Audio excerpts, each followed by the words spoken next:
Stress അമിതമായി അനുഭവിക്കുമ്പോഴാകട്ടെ ഒരു വിഭാഗം സ്ട്രെസ് ഈറ്റിംഗിലേക്ക് തിരിയുന്നു. മാനസിക സമ്മർദ്ദങ്ങളെ മറികടക്കാൻ ഒരു വിനോദം എന്ന നിലയിൽ മാത്രമാണോ ഭക്ഷണത്തെ ഇവർ ആശ്രയിക്കുന്നത്? അങ്ങനെയല്ലെങ്കിൽ എന്തുകൊണ്ടാണ് സ്ട്രെസ് അനുഭവപ്പെടുമ്പോൾ ഭക്ഷണവും അധികമാകുന്നത് എന്ന് ചിന്തിച്ചിട്ടുണ്ടോ? മാനസിക സമ്മർദ്ദം അഥവാ സ്ട്രെസ് അധികരിക്കുമ്പോൾ അതിനെ മറികടക്കാൻ നമ്മൾ പലതും പരീക്ഷിച്ചു നോക്കും. യാത്ര, ഉറക്കം, സംഗീതം, സിനിമ, അങ്ങനെ പല ഉപാധികളും നമുക്ക് മുമ്പിലുണ്ട്. എന്നാൽ ചിലരുണ്ട് സ്ട്രെസ്സിനെ അതിജീവിക്കാൻ വേണ്ടി ഭക്ഷണം കഴിക്കുന്നവർ. സ്ട്രെസ് ഈറ്റിംഗ് എന്നാണ് ഇതിനെ വിളിക്കുന്നത് തന്നെ. അതായത് സമ്മർദ്ദങ്ങളുടെ ഭാഗമായി ഭക്ഷണം കഴിക്കുന്നവർ കോവിഡ് കാലത്ത് വീട്ടിൽ തന്നെ തുടരുമ്പോൾ മിക്കവരും ഉന്നയിച്ച വിഷയമാണ് വർദ്ധിച്ചു വരുന്ന മാനസിക പ്രശ്നങ്ങൾ. പ്രധാനമായും നിത്യജീവിതവുമായി ബന്ധപ്പെട്ട് ആശങ്കകളാണ് അധിക പേരെയും അലട്ടിയത്. ഇത്തരത്തിൽ സ്ട്രെസ് അമിതമായി അനുഭവിക്കുമ്പോഴാകട്ടെ ഒരു വിഭാഗം സ്ട്രെസ് ഈറ്റിംഗിലേക്ക് തിരിയുന്നു. മാനസിക സമ്മർദ്ദങ്ങളെ മറികടക്കാൻ ഒരു വിനോദം എന്ന നിലയിൽ മാത്രമാണോ ഭക്ഷണത്തെ ഇവർ ആശ്രയിക്കുന്നത്? സമ്മർദ്ദങ്ങൾ അധികരിക്കുമ്പോൾ നമ്മൾ ശേഖരിച്ചു വെച്ചിരുന്ന കലോറി അത്രയും സമ്മർദ്ദത്തോട് പോരാടാനായി ചിലവിട്ടതായി ശരീരം സ്വയം വിശ്വസിപ്പിക്കുന്നു. അങ്ങനെ വീണ്ടും ഭക്ഷണം ആവശ്യമായി വരുന്ന സാഹചര്യം ഉണ്ടാവുന്നു. ഇവിടെ വില്ലനാകുന്നത് സ്ട്രെസ് ഹോർമോൺ എന്നറിയപ്പെടുന്ന കോർട്ടിസോൾ എന്ന ഹോർമോൺ ആണ്.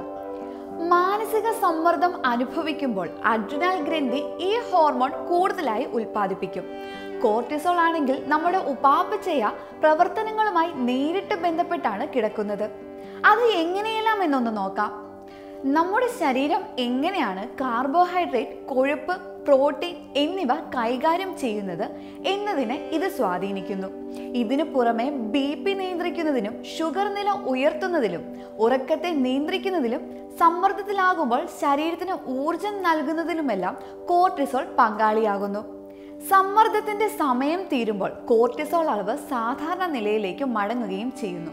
എന്നാൽ മാനസിക സമ്മർദ്ദം പഴകിയ സാഹചര്യത്തിൽ കോർട്ടിസോൾ അളവ് എപ്പോഴും വർദ്ധിച്ചിരിക്കുകയും അത് ദഹനം തൊട്ട് പ്രത്യുൽപാദനം, ഉറക്കം, ശരീരഭാരം കൂടുന്നത്, തലവേദന, ഹൃദ്രോഗം വരെയുള്ള എല്ലാ പ്രവർത്തനങ്ങളെയും സ്വാധീനിക്കുന്നു. കോർട്ടിസോൾ അളവ് വർദ്ധിച്ചിരിക്കുമ്പോൾ ശരീരത്തിന് ഊർജവും കൂടുതലായിരിക്കും. ഇതിനനുസരിച്ച് വിശപ്പും വർദ്ധിക്കാം. അതുപോലെ ഇൻസുലിൻ ഉൽപാദനം കാര്യക്ഷമമാകുന്നതോടെ രക്തത്തിലെ ഷുഗർ നില താഴുന്നു. ഇതും വിശപ്പ് വർദ്ധിപ്പിക്കുന്നു എന്ന് മാത്രമല്ല, മധുരം, കൊഴുപ്പും ഉപ്പും അധികമായി അടങ്ങിയ ഭക്ഷണം, അനാരോഗ്യകരമായ ഭക്ഷണം, കലോറി അധികമായി അടങ്ങിയ ഭക്ഷണം എന്നിവയിലേക്കെല്ലാം ആകർഷണം കൂടുതലായി പോവുകയും ചെയ്യാം.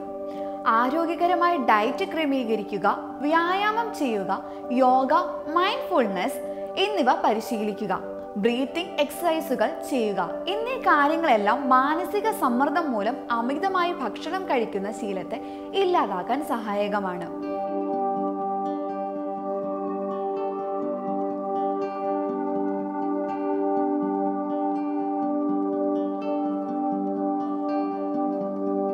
Thank you.